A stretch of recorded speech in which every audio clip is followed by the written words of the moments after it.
In Nigeria's democratic government, there are three arms: the executive, the judiciary, and the legislative, where we'll focus on today.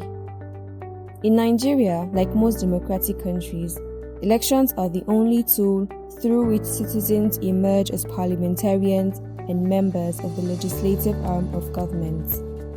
While this is completely different from the emergent style of leaders in the judiciary, the same pattern is adopted also for some executive positions such as presidents and governors, while other executive positions such as ministers emerge through appointment. As our focus lies in the legislative arm of government, let's look at the breakdown of roles and structure in the legislative arm of government. Nigeria practices the federal system of government, which means that, apart from the federal government, the country also has a total of 36 states and the Federal Capital Territory that have their separate executive, legislative, and judicial arms. What this simply means is that Nigeria has state parliamentarians who constitute the legislative arm of government at the state level, and national parliamentarians constituting the legislative arm of government at the national level. Thus, at the national level, there are 360 parliamentarians at the lower house and 109 parliamentarians at the upper house, while there are 993 state parliamentarians across the 36 states, making a total of 1,462 parliamentarians, which constitutes 95.2% of the 1,536 electoral positions in Nigeria today. As one of the major functions of the Nigerian legislature is representation, this means that 95.2% of Nigeria's representation, law, and decision makers come not from the executive arm of government, but from the legislative arm of government. What then is the gender representation ratio of this 95.2%? The just concluded 2023 electoral cycle has produced parliamentarians who will drive the legislative arm of government for the next 4 years.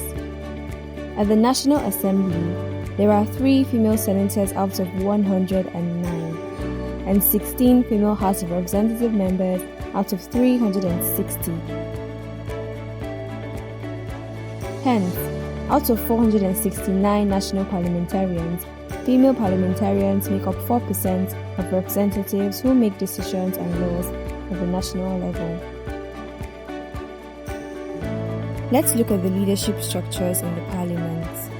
The leadership structure of the National Assembly includes 20 leadership positions, 10 at both houses serving as presiding and principal officers that drive the dealings of the National Assembly.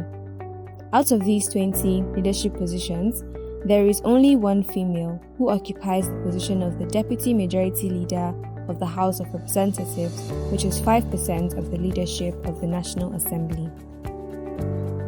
The story is not so different at the state level, as the 57 elected female state parliamentarians only constitute 5.7% of the 993 positions at the legislative arm across the 36 states. And out of this 5.7%, there is no female speaker in any of the state assemblies, with 13 states having no female member at the state assembly. From this, we can see that out of the 95.2% of elective positions which the legislative arm of government holds, there are only 76 female parliamentarians, which is 5.1% of the 1,462 parliamentary offices across Nigeria. This means when it comes to representation, decision, and lawmaking in Nigeria, women's voices only amount to 5.1%, which is a sharp contrast to the 49% women occupy in the Nigerian population. And sadly, a number of Nigerians, including major players in the political sector, fail to see how this is a problem for the development of Nigeria as a country. Inclusion of women is important for the same reasons we consider a balance in region and religion. With such low levels of representation, it's no wonder issues affecting women are sidelined and basic bills such as citizenship and the bills on affirmative action were not passed.